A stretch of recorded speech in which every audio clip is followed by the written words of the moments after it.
Hey, what's up? So we have,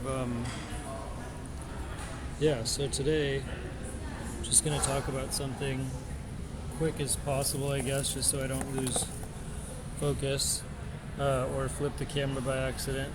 Um, Something called, I guess, two things. There's like a bonus at the back, but I've talked about the second one a couple times, so it's kind of a bonus, but kind of like not because I talked about it in the past. But pools, poles, and packaging. Pools, poles, and packaging. So packaging is the thing that's important. I guess that's the end. Sorry. Pools stand for markets. Poles stand for um, people who represent a possible entry into those markets, and then packaging is, I think, the most complicated at the end, to be quite honest. But the first two, I think, are the most fundamental for just stuff going forward. Realistically, like that's like the nature of how there's intent or interest to grow the company as a whole. I mean, like there's a lot of people out, in the world, but there's businesses within those people, and all those. I mean, within those, yeah, the world, and those people are included. So yes, the world has a lot of businesses, and all those businesses all represent audiences, and all those audiences represent markets, which are pools. So that's the purpose of mentioning that. Pools all have poles connected to them, in my opinion. Not in my opinion, that's just how it is. Like all of the businesses, all businesses are poles, all businesses are within markets, and those are pools. So that's the easy, quick way to explain that. And then beyond that, and it's really relevant and necessary just to like, and it's also like fishing poles, and it's also like, electricity poles, like a pole, like a pole that's conductive for electricity. And so I just find that really relevant for what it's worth, and significant as a broad overview of how to look at the world realistically from the lens of business, because it's like that's the nature of something trying to call voodoo games for Dinky Tech and Change for Game Studios. That entails following your heart. That entails the biggest impact, and each impact is related to a pool. So a pool is a market, obviously. So like finding the markets first that have the biggest impact. Like what's the biggest impact you could have or would want to have on the world? Both of those combined, realistically, is what speaks to the heart of each individual human. And as a result, there are corresponding poles, meaning people. Peepholes is a fun, code word. Peepholes, like poles, fishing poles, and or electricity poles that can correspond to each thing, meaning there are people who are closest to the center of those pools that can help as a business, or to start a business, or to influence in a business fashion. Business is a tool that's made to just help the world. I mean, like that's literally the bottom line definition. So like there are peepholes that can help to fulfill the interest of that correspond to pools, markets, the market demand within each pool. A pool is a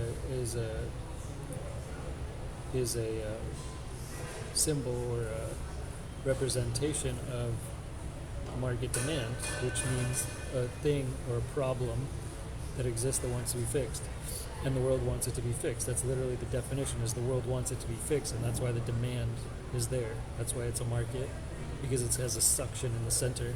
It wants that supply, the corresponding supply of that, the thing that could solve that given problem. So anyway, the last one is packaging, and I think that's the most complicated, because in the sense of like venture capital, in a traditional sense, venture capital entails like trying to have one pole in every pool, and then focus on growing that pole company within a given market by better being involved with the market. Whereas the biggest focus of Games for Change Studios is not only taking individuals and companies and groups of people that are not companies but just groups of people, because they all have individual energy, but trying to intermix those and interweave those and connect those, like packaging does. Like in essence, if you take, whatever, salt, pepper, and eggs, you have salt and pepper eggs. That was a terrible, terrible, terrible example, but I was trying to use anything that has to do with cooking, and you get something new. You put those eggs on top of, a croissant, and you have eggs Benedict. That's a new term.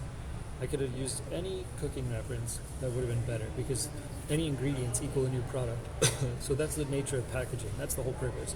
That's why it's a big one, because if you take like three peepholes, or three companies that exist, and then you try to package them together and then sell them somehow, package them like that, the value can be greater if you all put them into one pool and then like get a buyer to buy three companies together combined. That's like a strategy. But if you look at the whole world in an aggregate sense, and in a cooking sense, like you're making ingredients, cooking new things, like the amount of good that can be done from cross-weaving people from different countries, worlds, energies, this, that, the other thing, like the potential seems limitless right there. So that's why it's a big one. Not only taking the mind frame from like venture capital and considering like the crossover between, excuse me, the crossover between like just buying a company conceptually or whatever, getting a loan or whatever, buying a company, trying to grow it, and then selling it. Packaging is the biggest, I think, one of the biggest powers in the world for conceptualizing, just packaging different teams, aspects of just so many things in the world. And whether it's consulting or this or that, it's just trying, realistically, and trying to make it cook new things in the kitchen in the business world by adding different ingredients and seeing what comes out literally on the other end, just throwing a bunch of stuff in the oven and just seeing what comes out on the other end, tasting it, and having the ability to open the mind and the mind frame to do that is what I'm trying to do with this video to begin with. But beyond that, actually doing it is a big deal. So even just talking to myself about it in the live stream is something to try to continue to try to propagate for myself, to do those sorts of things. So yeah, with that in mind, we'll sort of try to end it there. I don't like to get too long about these, because I can really just accidentally just talk too long, like 20 minutes, and it's just too long. So with that in mind, packaging of all those things, it's just like it opens the world, in my opinion, of business, because it's like venture capital even of itself is kind of that term has like a term that is related to like closed off circles of people doing this, that, the other thing to try to get something, in the big world, in the big leagues of money to like happen and grow, and they all have their own little pipelines. But in the nature of packaging, it's kind of like you can conceptually sell something to those people in the big leagues by packaging smaller companies and then selling them for a higher price if they speak to a similar market. If you make a new product, like those ingredients in the kitchen, and you add value from adding something special from each ingredient, and then they make a new product, a new food, and then you sell that food into the marketplace, pretend you have a bakery, but pretend that all the ingredients are different businesses. It's valued. The results is a lot more money on the back end, selling those to high corporations for a lot of money when you package businesses together. And whether it's creating businesses, whether it's synergy of businesses that are in business to grow more, or whether it's selling businesses, it's all helpful to have packaging and add more. And that's the nature of business as a whole, is to grow, and that nature it speaks to adding more items, more energy, more stuff, more things. So whatever, I mean, I'm trying to do that myself, so to speak, but like, the nature of this process of growth entails trust and taking on new energies that are not your own and outside of yourself and such. So it's like, what's my bottom line here? Bottom line is just the nature of Games for Change Studios, the platform that we're trying to make in the future, is like trying to aggregate all that energy in the world somehow. That's what I like to call the unfulfilled potential market, where it's just, as opposed to like being born into this world and then having to choose things, there's mapped out market demand on our platform, the Change for Game Studios platform, because it's like you choose destiny when you have options that are more mapped out and better put. But anyways, we'll see how that all boils down. We have to actually make that digital platform and try to connect with a lot of partners to actually develop it as a viable, functional product, because I am not a coder personally, and it's just like very, very a lot of work and scientific functionalities that need to occur on the internet for that to all flow functionally with people around the world. So that's why I talk about it in of itself is like the nature of packaging and functionality and all cumulative synergization of and potential of business potential in the world just does come down to unification and of many things and many ingredients that are in the business kitchen that need to come together to cause the greatest the greatest impact and fulfill market demand the best way possible in the world, so that everybody in the world gets the best value, in my opinion. Anyways, we'll leave that there and we'll add a little bonus at the end, which is that excuse me, which is that if you do which is something I already said in the past, which is that I think one of the most important terms in business is the cost of collateral, which means it's a term that also has to do with transposing supply for demand, which means you're trading places with the pool and the pole. It's a way to it's a mental thing of just trying to figure out the cost of collateral, which is, like I talked before a couple times about forward selling, commission selling, and like a collateral vault of some kind, which has to do with similar to a real estate agency having agents that work off of commission. So their energy is completely free up front, and it's transposed with the value that they bring in on the back end. So literally they don't get paid unless they bring in the value. So that business model is like infinite win. It's infinite gains. If you look at that business model, it's infinite infinite profit or infinite earnings. That business model of employees that are working for commission only, and they come in the door and they work until they get a sale, and then the company gets sales and the employee gets money. So that's has to do with the cost of collateral. In that example, the reason I use that example is because the cost of collateral in that example is zero. So that's like a crazy win-win situation for everyone. That's like the best model example of cost of collateral right there. Because it's a way to try to generate free money by transposing an agent into a realm where they can have the ability and potential to sell. They're showing thanks with their actions, bringing in sales on the front end, and therefore that company is transposing the sales that didn't exist in the past with sales at the cost of zero, because they're forwarding an opportunity using a group mindset and a packaging mindset, because they're packaging this individual with a group of people that are already doing something similar. They're showing them the way. The agent is showing back gratitude. And so they're transposing the company is transposing the potential sales that are out in the world with actual sales. They're transposing the supply with the demand. They're transposing their supply of selling with the demand in the marketplace that exists for the cost of zero by that structure and setup of a real estate agency, because they just have that structure that way, and it's just accepted in that industry. Every other industry, you have to pay employees to work. So that's why cost of collateral in every other industry, this is kind of mostly focused on employees, I've decided. This whole thing, because employees have the energy, and that's what this is all about, is peoples have the energy to make sales. And in that industry, that is a free and many times employee. So that's really powerful.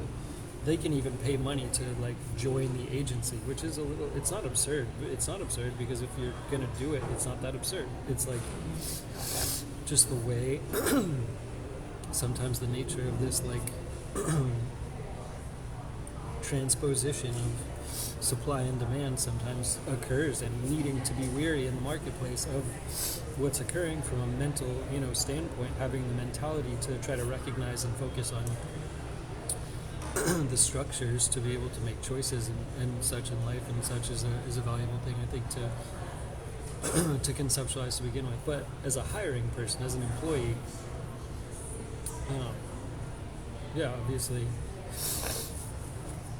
obviously the cost of collateral is attractive in the real estate agency model. But if you had to hire someone, the main purpose of this is if you have to hire someone and then you earn the money in profit, the cost of collateral is their salary. It's typically their salary.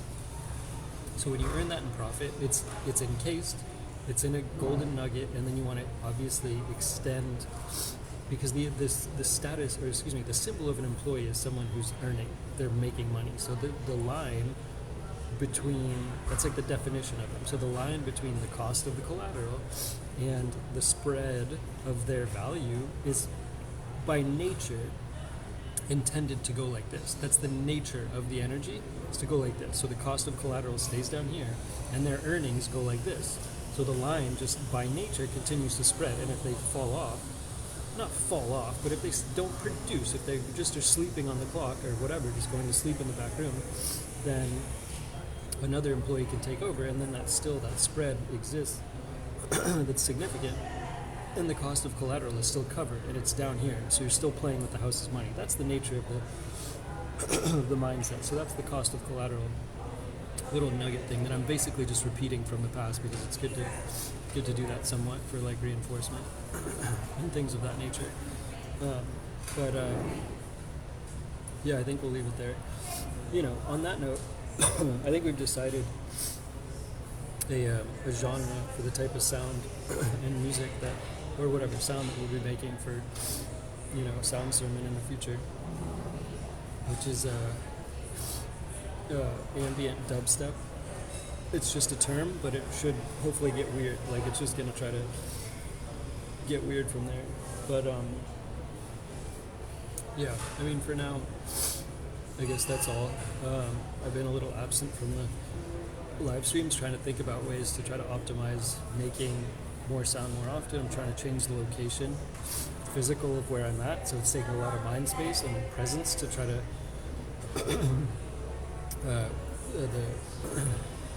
sort of focus in the meantime, to try to maybe relocate from where I am, and we'll see how that goes and if that works out, because that'll just be a different dynamic in many ways to try to deal with and work with, because it's something that it's unfamiliar. So that's kind of preparation on the front end of that. Although I'm still trying to make sounds, like I mentioned, on a more consistent recurring basis, and actually to do that on camera, or to film that in the live stream. Trying to develop the setup so that that's functional on a more consistent basis. And so if we're recording, I guess we're recording, so that that's occurring in a new location is something that's taking a lot of time and energy and focus right now, to be able to try to get that dialed in the hopeful future that's near enough, to be able to try to start to connect with other energies to try to make sound also, because it's not just an individualized thing. The whole things that I've been talking about for the last 15 or something, 10 minutes, is about groups, group mindset, packaging, synergizing, and things like that. And it's also not as fun for me to just try to sit around and make sounds and push them around and such. So it's like, it's trying to add other people so that it's like fun, like other things in life, but doing it with other people is a big hope or interest or part of it, in terms of synergy and group mind and packaging, for sure. The interest and nature of packaging, which is just a thing I think is, if not just sort of significant in that respect. I guess we'll leave it there. Thanks again, Diggy Tech. Bye.